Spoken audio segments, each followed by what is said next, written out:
Assalamualaikum dan salam sejahtera. Minggu ini, Anwar Ibrahim telah mengadakan mesyuarat bersama dia punya think tank. Boleh katakan dia punya kepala-kepala strategis lah. Orang seperti Farhad Salvador, Saifuddin Nasution, Johari Abdul, Dr. Rahim Gaus, dan beberapa lagi inner circle ataupun boleh dikatakan strategis di dalam think tank Anwar Ibrahim. Ini dikatakan pakar, cyber, pakar strategi, dan boleh dikatakan the brains of Anwar's inner circle. Satu perkara yang Anwar tidak puas hati ialah Muhyiddin Yassin masih tak boleh didakwa, tak boleh dibicara di dalam mahkamah atas tuduhan salah guna kuasa dan rasuah. Anwar kata dia malu. Dia telah umum di dalam parlimen, bukan ceramah di kaki lima. Yang Muhyiddin ni terlibat dengan rasuah. Muhyiddin telah curi 600 bilion duit rakyat. Dan jenayah ini dilakukan di dalam tahun 2020 semasa lockdown kerana COVID selama 6 bulan. During the COVID lockdown. Jadi sekarang ni nak charge Muhyiddin untuk hanya 300 juta saja. Bukan 300 bilion atau 600 bilion seperti tuduhan Anwar masa peringkat awal dulu. Not even 300 billion. Jangan cerita 600 billion. 300 juta sahaja. Tapi tak lekat charge tu. Sebab apa? Mahkamah ataupun hakim tendang keluar charge tu. Sebab apa hakim kata tidak ada bukti. Dan walaupun pihak pendakwa telah berkata bukti tu akan timbul. Walaupun sekarang tak ada, masa charge tu belum ada bukti. Tapi kemudian semasa bicara, bukti tu boleh timbul. Bukti tu akan muncul dan mereka boleh buktikan bahawasanya memang benar. Muhyiddin terlibat dengan rasuah 300 juta. Hakim kata tak boleh. Kalau bukti tak ada, sekarang tak ada bukti, tak boleh charge lah. So, hakim tolak charge. So, malulah Anwar. Dulu awak kata 600 bilion lah. 520 bilion lah. 97 bilion lah. Akhirnya 300 juta pun tak lekat. Hakim tak setuju. Hakim tendang keluar kes.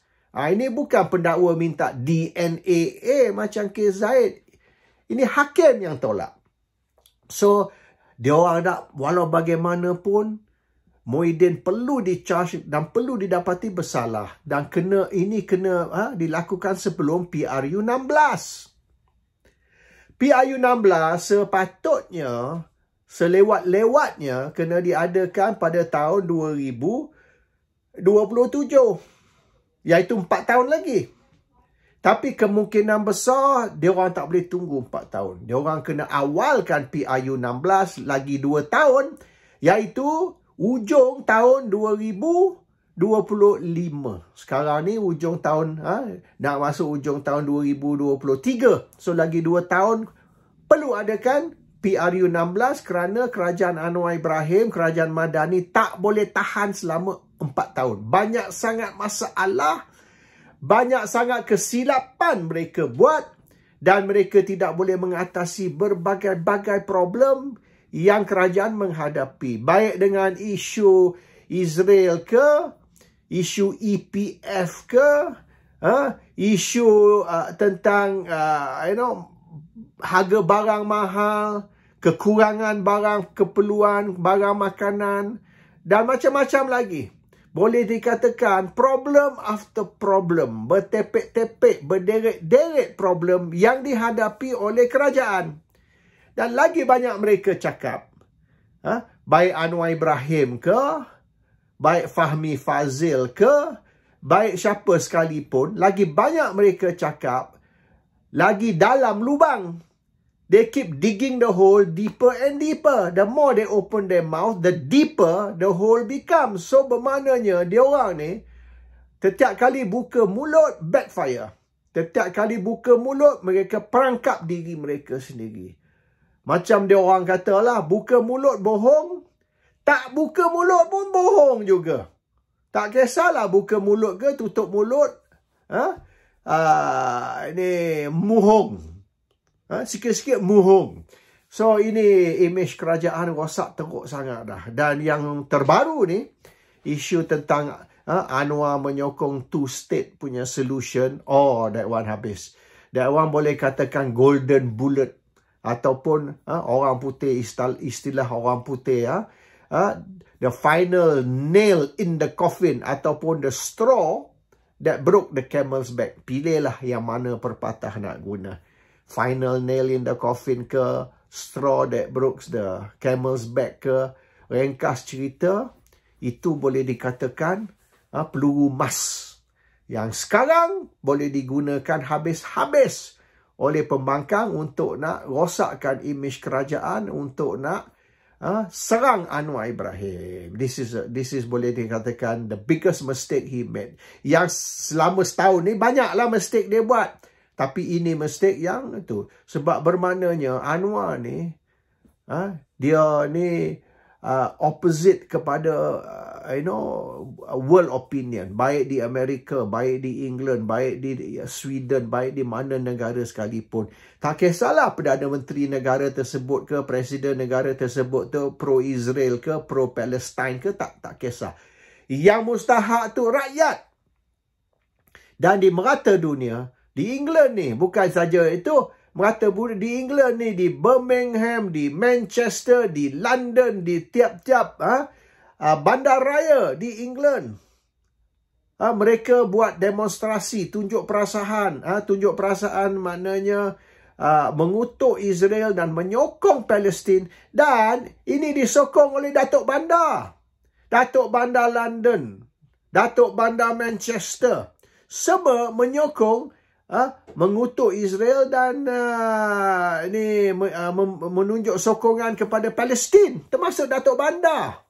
Dan Datuk Bandar ni bukan dilantik, Datuk Bandar ni kena bertanding.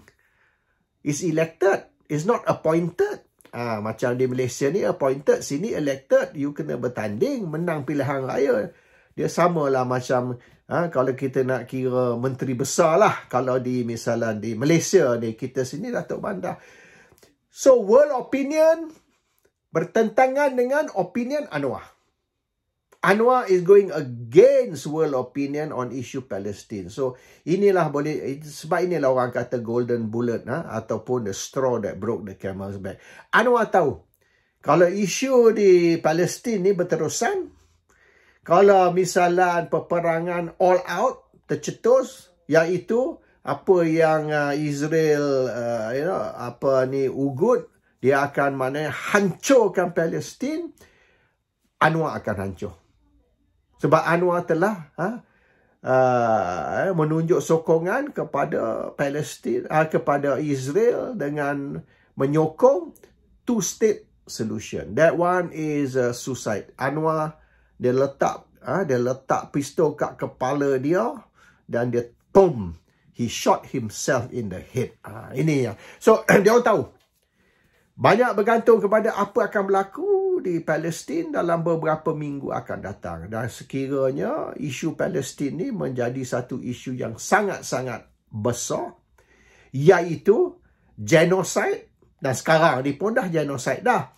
So, kalau berlaku tu maknanya Anwar pun akan tumbang. So, kemungkinan besar Anwar akan terpaksa panggil pilihan raya lebih awal sebab sokongan untuk Anwar dari kalangan, terutama sekali dari kalangan orang Melayu, dan ini juga termasuk orang Melayu Pakatan Harapan. Bukan orang Melayu Perikatan Nasional saja.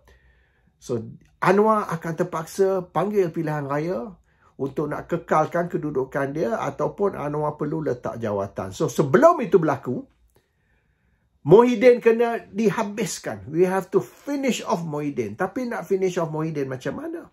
Mahkamah pun tak mau terima charge. Hakim pun tolak charge. So Anwar kata lawyer lah, peguam-peguam yang membantu Muhyiddin ni kena finish them off. So sekarang ni dia orang nak cari isu dan dia orang nak guna isu money laundering konon terhadap peguam-peguam, beberapa peguam yang terlibat di dalam kes Muhyiddin dan the lead counsel lah, boleh katakan macam kes Najib ni, the lead counsel is Syafi'i Abdullah. Di dalam kes Muhyiddin ni, the lead counsel is Rosli Dahlan. So dia nak maknanya by hook or by crook cari satu isu terhadap Rosli Dahlan, dan isu yang senang sekali is of course money laundering. Tangkap dia, charge dia atas kes money laundering. So bila money laundering ni, sebab money laundering ni dia orang boleh banyak timbulkan was-was ataupun timbulkan soalan terhadap duit ni atau duit tu. Misalnya macam kes Syafi'i ni, dia kes Najib, Syafi'i Abdullah punya kes Najib. Bila kerajaan ataupun Najib bayar dia legal fees, itu pun dianggap sebagai money laundering, padahal peguam buat kerja untuk kita, kita charge. Maknanya anak guam, dia orang kena bayar, bukan free of charge kerja tu. So dia ambil legal fees tu sebagai money laundering. Itu senang saja dia orang buat. Dan oleh kerana dia orang ni kerajaan, dia orang ni polis, dia orang ni pegawai SPRM, dia orang boleh buat apa saja. Dia can fabricate tau.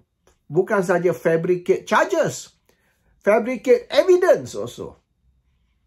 Maknanya dia boleh kata, ini bukti dia. Bukti itu boleh dikatakan bukti palsu.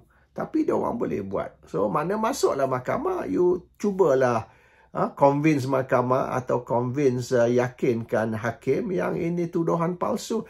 So, dalam kes Muhyiddin ni, dia orang berjaya. Hakim berjaya meyakinkan, peguam berjaya meyakinkan hakim bahawasanya ini tuduhan palsu. So, maknanya hakim ni tak mau terima lah tuduhan ni. Charge ni buanglah, tendang keluar. So, dalam kes peguam pula, mereka nak cuba gunakan isu money laundering dan nak beritahu bahawasanya duit dan sebagainya, ini boleh dikatakan money laundering, kesalahan money laundering. Macam kes Muhyiddin ni, di mana dia kata duit 1 MDB yang diterima oleh lawyer yang terima, padahal sudah terbukti bukan lawyer yang terima duit tu. Kementerian Kewangan dan Menteri Kewangan semasa tu Tengku Zafrul. So duit 1 MDB yang 20 bilion lebih tu dibayar kepada Zafrul, bukan kepada peguam. Tapi dia kata peguam sapu 7 bilion. Peguam nak sapu 7 bilion macam mana bila duit tu tak datang ke tangan peguam? Dia bayar terus kepada Kementerian Kewangan. Ini satu. So sekarang ni dia nak timbulkan kes baru pula. Nak cuba timbulkan kes baru sebab mungkin kes 7 bilion, kes 1 MDB tadi melibatkan Zafrul.